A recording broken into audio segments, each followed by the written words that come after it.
Hello students, welcome back to this class. So in this lecture we are going to talk about our topic that is climatology. So मैंने क्या किया है, इस पूरे के पूरे टॉपिक को क्लाइमेटोलॉजी को मैंने 10 पार्ट्स में डिवाइड कर दिए हैं. तो जो हमारा सबसे पहला पार्ट है वो है atmosphere, then comes our pressure belts, then we will talk about primary atmospheric circulation. Under this we will see what are easterlies, what are westerlies, what are polar winds, what are jet streams. Then we will talk about secondary atmospheric circulation, that is monsoon. Then we will talk about El Nino and La Nina, what are their effects on India, plus what are their effects on world monsoon and world droughts. Then we will talk about tropical cyclones. Then we will see what are temperate cyclones, then western disturbance, and then comes our anti-cyclone. तो इस 10 lecture छोटे छोटे होंगे जो हम आगे पढ़ेंगे. जो आज हमारा सबसे पहला लेक्चर होगा वो रहेगा एटमॉस्फेयर के ऊपर. तो बेसिकली व्हाट इज़ एटमॉस्फेयर. तो जो एटमॉस्फेयर होता है वो बेसिकली क्या होता है, मल्टी लेयर्ड गैसेस होते हैं. ठीक है, तो जो गैसेस होते हैं मल्टी लेयर्ड गैसेस को मल्टी लेयर्ड गैसेस की कंपोजिशन को हम एटमॉस्फेयर कहते हैं. और ये जो गैसेस होते हैं ये सस्पेंडेड होते हैं हमारे अर्थ के ऊपर. ये यहाँ पर गैसेस सस्पेंडेड होते हैं और इनके सस्पेंशन के पीछे का मेन रीज़न होता है कि gravitational pull of earth. Gases ऊपर की ओर नहीं पाए जाते हैं. नियरली 400, 300, 400, 500 किलोमीटर की ऊंचाई पर गैसेस का प्रेजेंस नहीं होता है. वो बेसिकली हमारे जो अर्थ सरफेस का निचला हिस्सा होता है वहीं पर प्रेजेंस होता है. टू बी प्रिसाइज ट्रोपोस्फेयर और स्ट्रेटोस्फेयर के अंदर मेनली इन दो जगहों पर गैसेस का प्रेजेंस हमें देखा जाता है. ठीक है, उसके बाद अब हम पढ़ते हैं कि एटमॉस्फेयर के अंदर कौन कौन से लेयर्स होते हैं. तो एटमॉस्फेयर जो है हमारा वो बेसिकली 5 लेयर्स में डिवाइडेड है. जो सबसे पहला है वो है हमारा ट्रोपोस्फियर, उसके ऊपर है stratosphere, then comes mesosphere, then comes thermosphere and the last one is exosphere. तो अब हम एक एक लेयर को डीप में पढ़ते हैं कि इन लेयर्स में क्या क्या चीज़ें होती हैं. तो सबसे पहला लेयर है हमारा, जो सबसे फर्स्ट लेयर रहेगा वो रहेगा हमारा ट्रोपोस्फियर. ट्रोपोस्फियर की जो हाइट होती है वो इक्वेटर पर अलग होती है और पोल्स पर अलग होती है.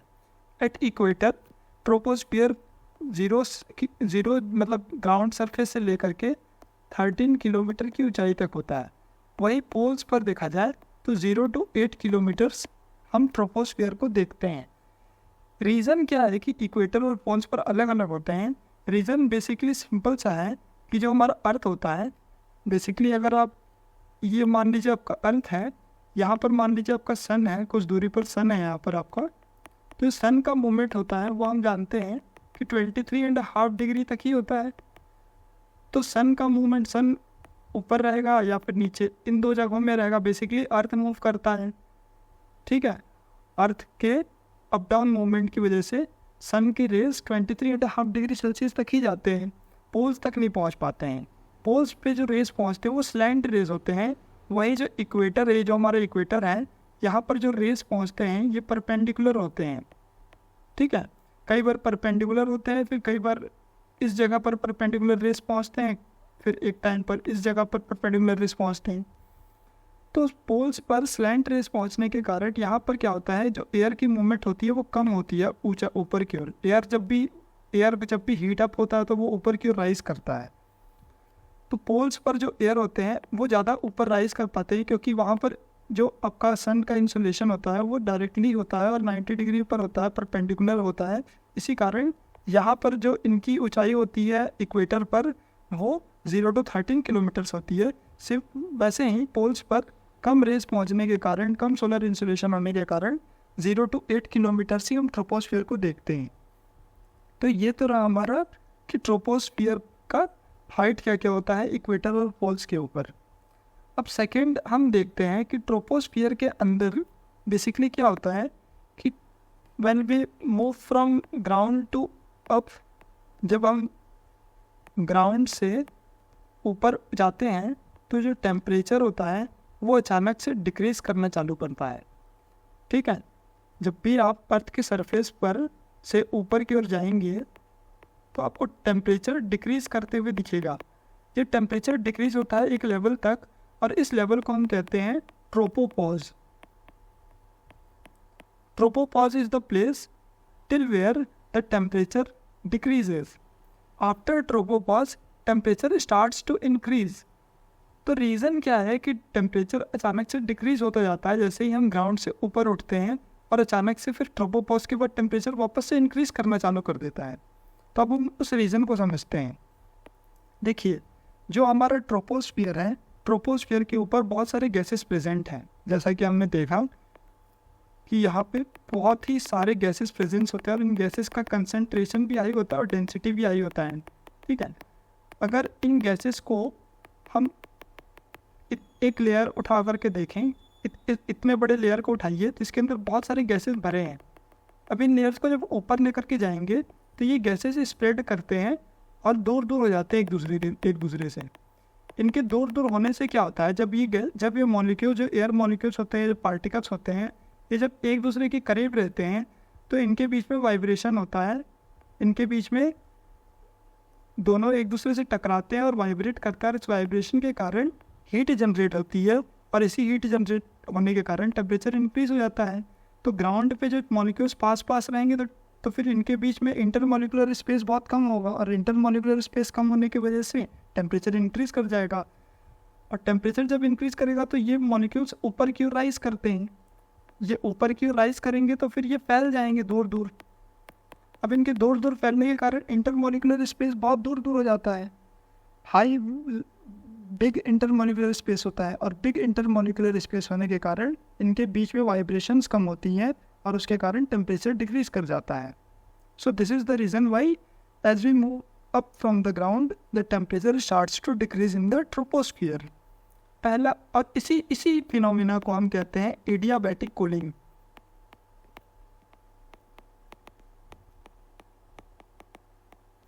Right, after this the second reason for the decrease in temperature is the second reason for the decrease in temperature is, the first one was adiabatic cooling, the second one is impact of counter radiation। तो counter radiation क्या होता है कि जब हम ये हमारा अर्थ हो गया और यहाँ पर है हमारा सन मान लीजिए, तो सन का जो रेस पड़ रहा है वो रेस ग्राउंड तक पहुँचता है, और ग्राउंड पर पहुँचने के बाद में ये वापस रिफ्लेक्ट होता है, और इसके रिफ्लेक्शन के कारण जो यहाँ के आसपास के जो एयर्स होते हैं वो इन सन रेस को, जो रिफ्लेक्टेड सन रेस होते हैं, उसको एब्जॉर्ब कर लेते हैं, और यहाँ पर ग्रीन हाउस इफेक्ट देखने को मिलता है। वही ऊपर के लेयर्स में ये रेस पहुँच नहीं पाते हैं, या फिर पहुँचते भी तो बहुत कम पहुँचते हैं, और इनके कम पहुँचने की वजह से यहाँ पर आपको ठंडक महसूस होगी। Right. So these are the reasons why as we move up in the troposphere the temperature starts to decrease. अब इसके बाद जो सेकेंड लेयर है हमारा वो है आपका स्ट्रेटोस्फीयर में। ट्रोपोस्फीयर में एक चीज़ और आपको याद रखना है, एक टर्म है जिसको हम कहते हैं lapse rate. Lapse rate basically वो रेट होता है कि किस रेट से टेम्परेचर डिक्रीज करती है आप जैसे जैसे ऊपर जाते जाएंगे। तो एक एवरेज निकाला जाए तो आप अगर 1 किलोमीटर ऊंचाई पे जाते हैं तो आपको 6.5 to 6.6 डिग्री सेल्सियस का टेम्परेचर ड्रॉप होता दिखेगा, और to be precise at 165 meters आपको टेम्परेचर डिक्रीज होता दिखेगा 1 डिग्री सेल्सियस का। राइट, सो ये होता है हमारा normal lapse rate. So this was our troposphere. After the troposphere comes our second one, which is stratosphere.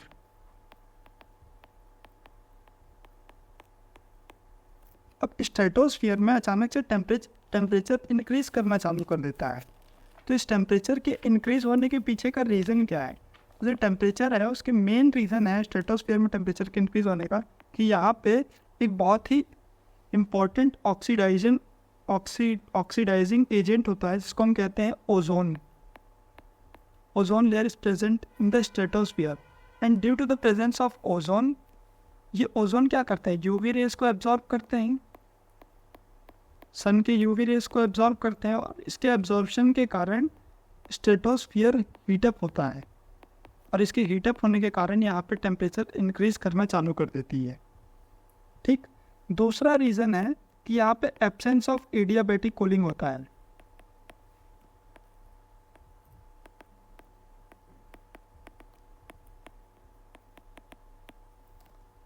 Right. So because of these two reasons, the temperature exponentially starts to increase. As you can see here, the temperature starts to increase. Then comes a pause, which is also known as stratopause. वो stratopause पे क्या होता है, temperature stratopause के बाद अचानक से decrease करना चालू कर देती है। You have to also remember that at stratosphere की हाइट कितनी है, ये 10 किलोमीटर से 50 किलोमीटर की ऊंचाई तक रहती है, और स्ट्रेटोस्फीयर के बाद में आता है हमारा मेसोस्फीयर। इसकी हाइट होती है आपकी 50 किलोमीटर्स टू 80 किलोमीटर्स। मेसोस्फीयर में क्या होता है, temperature again starts to drop down, right. So as you can see here, temperature starts to drop down till mesopause. So what are the reasons? क्या कारण है कि मेसोस्फीयर पे टेम्परेचर डिक्रीज होता जा रहा है? तो सबसे पहला है कि adiabatic cooling. The first one is adiabatic cooling. The second one is concentration of ozone is less.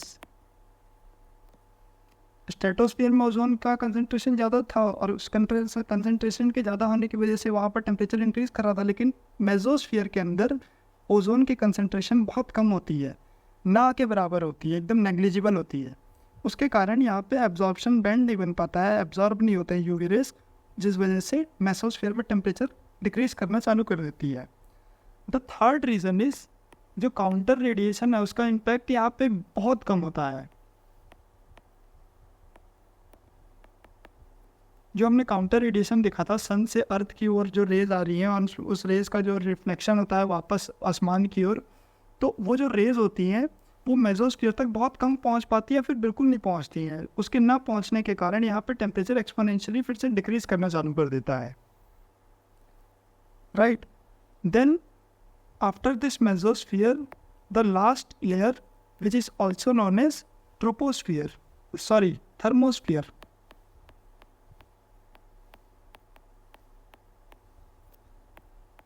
So in the thermosphere, the temperature again starts to increase, right? So thermosphere is the layer from 80 kilometers till 400 kilometers. Basically what is thermosphere is, देखिए एक है हमारा band ionosphere होता है। Ionosphere जो होता है वो आपका एक्सोस्फीयर प्लस थर्मोस्फीयर होता है,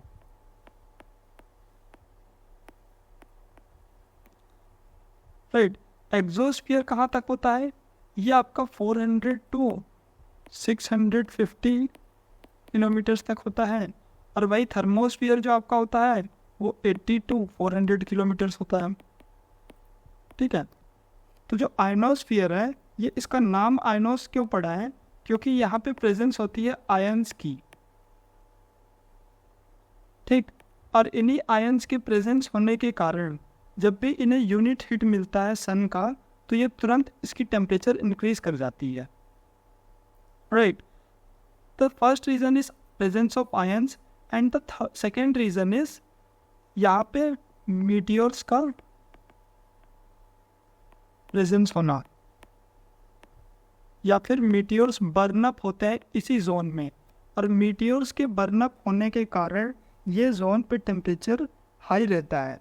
आपको याद रखना है कि मेसोपॉज के बाद में, as you can see here, after the mesopause the temperature from here starts to increase and this temperature, ये जो टेम्परेचर इंक्रीज करता जा रहा है, ये टेम्परेचर इंक्रीज करता जाएगा, ये कम नहीं होता है इसके बाद में कहीं पर भी, राइट। यहाँ पर आयंस के प्रेजेंस होते हैं बहुत ज़्यादा, और इसी आयंस के प्रेजेंस होने के कारण जैसा कि आप जानते हैं, अगर यहाँ पे हमारा अर्थ है, अर्थ के ऊपर जो रेडियो स्टेशंस होते हैं, यहाँ पे हमारे जो रेडियो स्टेशंस होंगे वो रेडियो स्टेशन एक सिग्नल एमिट करते हैं, रेडियो वेव्स, और ये रेडियो वेव्स ऊपर की ओर जाती है, और ऊपर जाने के बाद में यहाँ पे आयंस के प्रेजेंस होते हैं, और इन आयंस के प्रेजेंस के कारण ये रेडियो वेव डिफ्लेक्ट हो जाती हैं और ये वापस ग्राउंड स्टेशन तक पहुँचती है और हम रेडियो सुन पाते हैं। ठीक है, तो यहाँ पे आयंस का प्रेजेंस होने के कारण आपका जो थर्मोस्फीयर होता है वो कंटिन्यूसली इंक्रीज करता जाता है। So this was our atmosphere. In the next lecture we are going to talk about our pressure belts. So thank you friends, see you in the next class.